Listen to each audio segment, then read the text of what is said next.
কোন মুসলিম পহিলা বৈশাখ নববর্ষ এইসব পালন করতে পারবে কি? কোন বিত্তবান এই অপসংস্কৃতির আয়োজন করলে আখিরাতে তার শাস্তি কেমন হবে? এ প্রশ্ন উত্তরে আমি জুমার খুতবাতে কিছু কথা বলেছিলাম। পয়লা বৈশাখ সংক্রান্ত কয়েকটা অবস্থান আমি তুলে ধরেছি।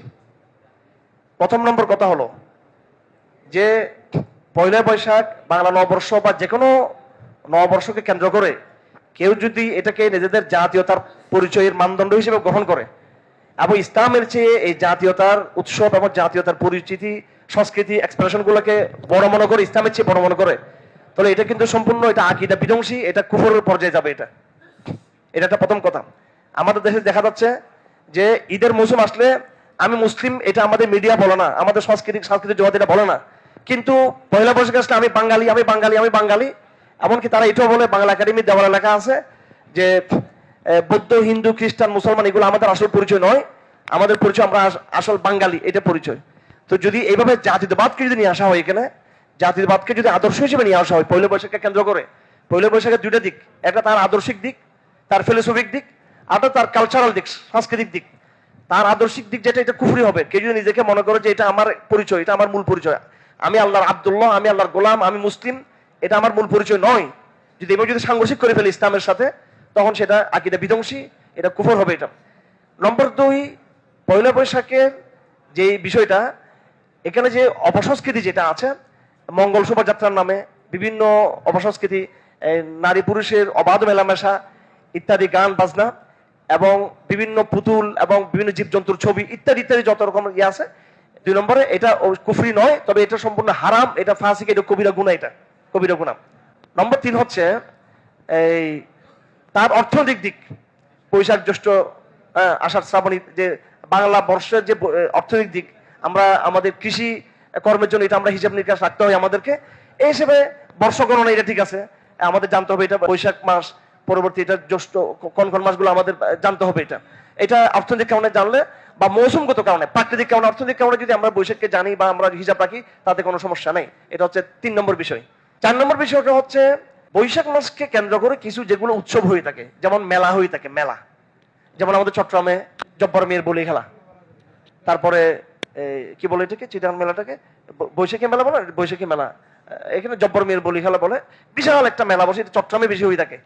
এই মেলাগুলোতে আবার কিন্তু কোনো সমস্যা নাই, মেলাগুলোর কোনো সমস্যা নাই, এটা হচ্ছে একটা অর্থনৈতিক কার্যক্রম, এটা একটা উৎস, এটা একটা ওই যে বিশেষ করে একটা অর্থনৈতিক বিষয়, এবং এখানে দেশের যে ছোট্ট ছোট্ট যে ক্ষুদ্র শিল্প এগুলোর একটা প্রচার হয়, এবং এটাতে মানুষের অনেক প্রয়োজনীয়তা এখানে পূরণ হয়। আমি এখানে 2টো হাদিস আপনাদের সামনে পেশ করতে চাই পয়লা বৈশাখের বিষয়ে। প্রথম নম্বর হাদিসটা হলো, 3টা হাদিস আমি আপনাদেরকে বলবো, এই 3টা হাদিস দ্বারা আপনারা পুরো বৈশাখকে আপনারা বিচার করতে পারবেন। প্রথম নম্বর হাদিস, সাহাবায়ে কেরাম হুনাইনের যুদ্ধে এক সময় যাবার সময় মাঝখানে একটা গাছ দেখলেন, গাছ, এই গাছের নাম হচ্ছে যাতে আনমাত। এটা একটা তাদের একটা প্রতীকী একটা গাছ, যেটাতে আইয়ামে জাহেলিয়াতের মুশরিকরা বরকত অর্জন করতো। তো সাহাবায়ে কেরাম বলেন, ইয়া রাসূলুল্লাহ, কাফেররা যেমন কোন নির্দিষ্ট গাছ থেকে বরকত নেয়, আপনি একটা গাছে বরকত দিয়ে দেন, আমরা এই গাছ থেকে বরকত নিব। তখন রাসূলুল্লাহ বললেন, এটা তো কাফেরদের সাথে সাদৃশ্য হয়ে যাচ্ছে, আমি তো তোমাদের কাছ থেকে এটা আশা করি নাই। তো তোমরা আমার কাছে যেটা প্রস্তাব করতেছো যে মুশরিকদের মধ্যে একটা গাছ দেন, যেটা থেকে আমরা পবিত্রতা, যেটাকে আমরা পবিত্র মনে করবো, আপনি বারাকা দিবেন, বল এটা হচ্ছে সেই রকম যেভাবে বনী ইসরাইল হযরত মূসার কাছে আলাইহিস সালাম ডিমান্ড করেছিলেন, দাবি করেছিল, মিশর থেকে আসার পরে লোহিত সাগরের এপারে এসে তারা বলছিল যে এই জাল্লানা আলিহা কামা লাহুম আলিহা, হে নবী মূসা আলাইহিস সালাম, আমাদের আপনি এই অঞ্চলের মানুষরা যেভাবে মূর্তি পূজা করে, আপনি আমাদেরকে কিছু মূর্তি ব্যবস্থা করে দেন, আমরা এদেরকে ভালোবাসবো, এদেরকে আমরা সম্মান করবো এদেরকে। তো তোমাদের এই প্রশ্ন, জানা আনমাতের মতো একটা গাছ তোমাদেরকে আমি যে দিব, এটা তো সেরকম ডিমান্ড, সেরকম দাবি যেভাবে বনী ইসরাইল করেছিল, যেখানে শিরক রয়েছে। তো রাসূলুল্লাহ সাল্লাল্লাহু আলাইহি ওয়াসাল্লাম বললেন, লা তারকাবুন্না সানানা মান কানা ক্বাবলাকুম শিবরান বিশিবরিন ওয়া যিরাআন বিযিরাইন হাত্তা লা দাখালু জুহরা বিন লা দাখালতুম ফি। হে আমার সাহাবায়ে কেরাম, এমনটা সময় আসবে যখন তোমরা বিজাতীয় সংস্কৃতি সভ্যতার এমন অনুসরণ করবা, শিবরান বিশিবরিন, প্রতি গজে গজে, প্রতি বিঘায় বিঘায়, হাত্তা লা দাখালু জুহরা বিন, তারা যদি কোনো গুইসাপ জাতীয় একটা জন্তুর মতো পাহাড়ে থাকে, যেগুলো পুরো গুইসাপ নয়, এটা ওই টাইপের একটা জন্তু, যে তোমরা এরকম সাপ এবং গুইসাপ জাতীয় জন্তুর গর্তে তারা যদি ঢুকে পড়ে, তোমরাও তাদের অনুসরণ করতে করতে তোমরা এরকম গর্তে, জন্তুর গর্তে, জীবজন্তুর গর্তে, গুইসাপের গর্তে তোমরা ঢুকে পড়বা, এরকম এইভাবে তোমরা অনুসরণ করবা, প্রতি পদাঙ্ক অনুসরণ করবা কাফেরদের। বর্তমানে আমরা যেটা 2টা সংস্কৃতি আমরা অনুসরণ করি, একটা পাশ্চাত্য সংস্কৃতি অনুসরণ করি, আর একটা ইন্ডিয়ান সংস্কৃতি আমরা অনুসরণ করি। এই পয়লা বৈশাখের বেশিরভাগ সাংস্কৃতিক কার্যক্রমের মধ্যে ইসলামিক সংস্কৃতির কোনো প্রভাব নেই, এখানে হিন্দুত্ববাদী সংস্কৃতির প্রভাব। এটা একটা পৌত্তলিক সংস্কৃতি, এটা এই সংস্কৃতির বেশিরভাগ বিষয়গুলো।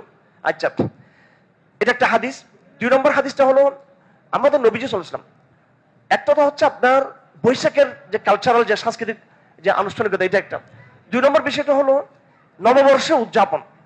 এটা 2 নম্বর হাদিস আমি আপনাদেরকে বলছি। 2 নম্বর হাদিস, রাসূলুল্লাহ সাল্লাল্লাহু আলাইহি ওয়াসাল্লাম যখন দেখলেন আরবে সাহাবায়ে কিরাম দেখে জিজ্ঞেস করলেন যে নওরুজ মেহরাজান, নওরুজ মানে এই নববর্ষ, এটা ফার্সি শব্দ, মানে নব, রোজ মানে বর্ষ, নববর্ষ, মেহরাজান আরেকটা তাদের উৎসব ছিল। তো রাসূলুল্লাহ বলেন যে নওরুজ মেহরাজান এগুলো কি, মাহাদানুল ঈদান, এই উৎসবটা কি? সাহাবায়ে কিরাম বলেন এটা হচ্ছে নওরুজ মেহরাজান পারস্যদের, ইরানি পারস্যদের এটা সংস্কৃতি। তারা এই দিন, আরব ছেলেরাও এটাকে উৎসবে তারা খেলাধুলা করে, আনন্দ করে।